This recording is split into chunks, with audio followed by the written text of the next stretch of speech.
Hello, Coach Travis here with another calculus video. So this is a video about the chain rule, and in particular it's a chain rule that problem where we're going to have to use the chain rule multiple times. So but forget that for just a minute. Just the problem is this. That we want to find the derivative of the sine of the quantity 5x squared plus 8 all raised to the 8th power, and that exponentiation is happening inside of the sine function. So even if, so when you see a function like this and you want to find the derivative, you should immediately think chain rule. And the reason is, so you see I sort of have it color-coded here to help us, that there's an inside function. This yellow function is inside, and it's inside of the blue function, which is the sine function. So whenever you see an inside and an outside function, then you know that it's a job for the chain rule. So, all right, so I need to identify my inside and my outside functions. So my outside function is the sine function, and it can't just be sine of nothing. It has to be sine of something, and so I'll just say x. Or actually, maybe, why don't I make it a yellow x? Oh, no, that might be confusing. So I'll just leave it as a blue x. And then the inside function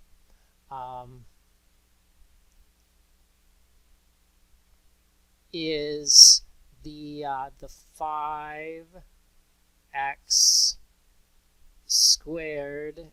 It is squared. 5x squared plus 8, and that gets raised to the 8th power.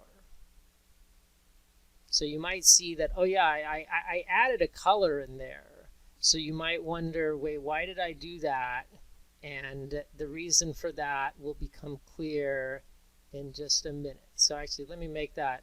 So let me make these parentheses red. Okay. So this is, I hope that made sense, that this is this function, the function that we're starting with, is a composite function where the inside function is this function, and it's inside of the sine of x function. So the way I think about it is, if I were to replace this x with all this yellow and red stuff, then I would get the original function. So that's how that works. And so then the way now the chain rule says I'm going to need to know the derivatives of both of these things. So I'm going to need to find the derivative of both of these functions. And so, well, the blue one is no problem. The derivative of the sine of x, we should all know, is the cosine of x. So that's no problem there. But this function, finding the derivative of this function, is going to be more problematic. And the reason for that is, this is why I introduced a new color, and that is this itself is a composite function. Notice that this function right here, it has an inside, and that's the thing that's in yellow, and it also has an outside, and that's the thing that's in red. So this right here is another composite function. So that means that in order to do this derivative, in order to complete this derivative, I'm going to have to use the chain rule again. So I'm using a chain rule inside of a chain rule, because I have to use the chain rule to find the derivative of this, and finding the derivative of this is taking place inside of the larger chain rule problem. And you can kind of predict that from the beginning. because this is if you look at this function, it has this 5x squared plus 8 is inside of an 8th power function, and then all of that is inside of the sine function. So at the very beginning, what we had here was a double composite. And that's going to mean that we actually have to use the chain rule twice. Okay, so what do I mean by that? So here now, so this time now, I'm going to be focused on this guy right here. And so I want to identify who is the inside and the outside function for this guy, the guy that's underlined right here. What's the inside and the outside function for that? And so, all right, well, so if I look at that, it looks to me like the outside function is the 8th power function, right? Because what's outside of this it's parentheses 8. So the outside function is the 8th power function. And again, just having a blank here doesn't make any sense. I need to put an X there so that it's this is the 8th power function here. And then the inside is the yellow guy, the 5x squared plus 8. The 5x squared plus 8. And the nice thing about this is you should always check your answer. When you're breaking this up into the inside and the outside, you should always check your answer. And the way you check your answer is try plugging the inside function in for x into the outside. So if you take the inside function and you substitute it for x in the outside function, do you get the composite function that you want? And I think you can verify that, oh yeah, if I take this yellow function and I substitute it in for x, then I will get this composite function here. So this is the correct decomposition that I want. And okay, and now it's chain rule time. So the chain rule says I need to find the derivative of the outside function, and that's no problem using the, oh yeah, I should change colors. So using the power rule, the derivative is just going to be 8x to the 7th.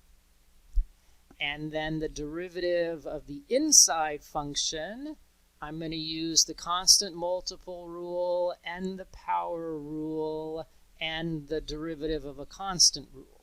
So anyway, I used a bunch of rules there, but they're the easy rules. And so yeah, so the derivative of 5x squared is 10x, and the derivative of 8, that of course is just 0. So that's my derivative. Oh, I guess I should maybe make a little arrow there to make that clear. That's a derivative. Okay, so now this chain rule table is complete. So now I can use the chain. So again, what was I trying to do? I was trying to fill in this blank. So this is a big blank right here. But in order to fill in this blank, let me get rid of some of this stuff here. In order to fill in this big blank, we had to use a chain rule. And that was what this work down here is for. And so now I need to finish the chain rule.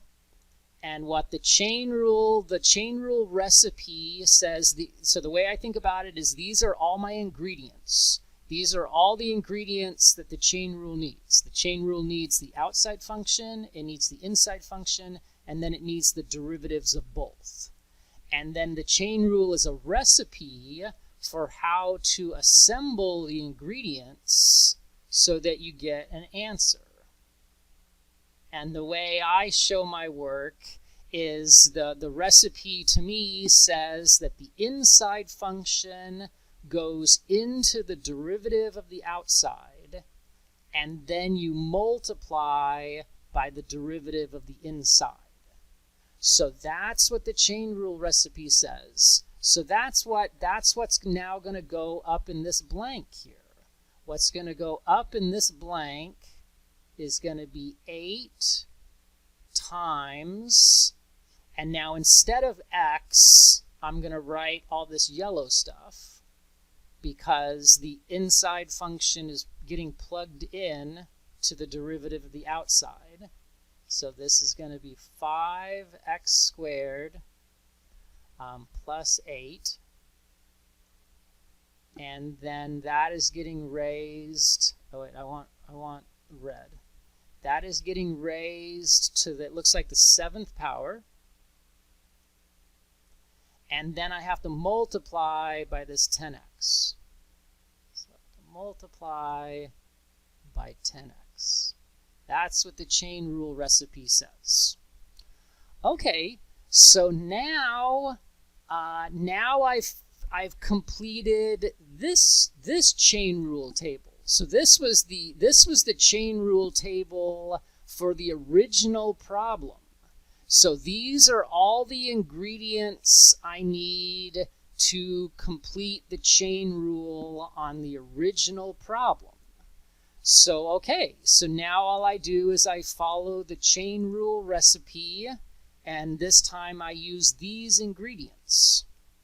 So the chain rule recipe says that the inside function goes into the derivative of the outside function, and then you multiply by the derivative of the inside function.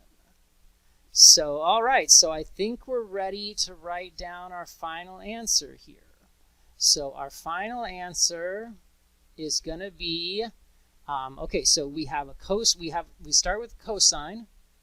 So we've got the cosine of, okay, now, and instead of x, what I'm going to put is all of this stuff, the red and the yellow. So, all right, so it's going to be the cosine of, so there's my red part, and now I need my yellow part, 5x squared plus 8. Okay, and then let's see, so that got plugged in there. Okay, and then now we have to multiply by the derivative of the inside. Okay, so we multiply by all of this stuff. So we multiply by 8, and then a parentheses to the 7th, and then I need my yellow. So this is going to be a 5x squared plus 8. And then don't forget that we also need to multiply by that 10x. So if you, again, the chain rule can be complicated. And now if you practice the chain, when you watch the videos, when you watch some people do the chain rule, they do it really fast. And they don't show all of this work. And that's perfectly okay if you're good, if you practice enough. So once you get comfortable with the chain rule, then you won't have to show all of your work like I did here. Like if someone just walked up to me on the street and asked me for this derivative, personally, I probably wouldn't show all this work because I've done a lot of chain rule problems in my life. And so I can kind of do all this work in my head. But when you're first learning, I recommend that you find a systematic way like this to organize your work.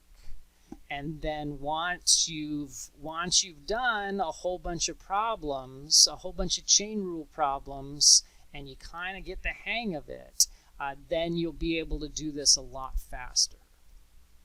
But again, speed is not important. So, if you always want to make the tables like this, that's perfectly okay. But when you watch other people do it, they might not show all the steps like this. And that's not because they're any smarter than you. It's just because they've had a lot more practice. All right, so there's our final answer, and that's that. Well, and actually, now that I think about it, why don't we talk about how we might have been able to get to this answer like really fast? So this is what so I'll just say this really fast, and you can think about it, and you can go back and you can watch the video at half speed or something, and kind of see if you can make sense out of it. So if I wanted to find the derivative of this, what I would if as someone who's really comfortable with the chain rule, what I would do is first I'd say, okay, well, what's the derivative of sine? Okay, well, I know the derivative of sine of x is cosine of x. So I start with the cosine. And then this just gets left alone. Notice that what I have here in yellow is the same thing as what's here in yellow and red. So you just do the derivative of the outermost function, and then you leave the inside function alone. Okay, but then now we have to multiply by something. And now what are we multiplying by? Well, what I want you to notice right here is this is the derivative of the inside. Because, like, how would I find the derivative of this yellow thing? Well, I would say an 8, when I raise to the 8th power, the 8 is going to come down in front.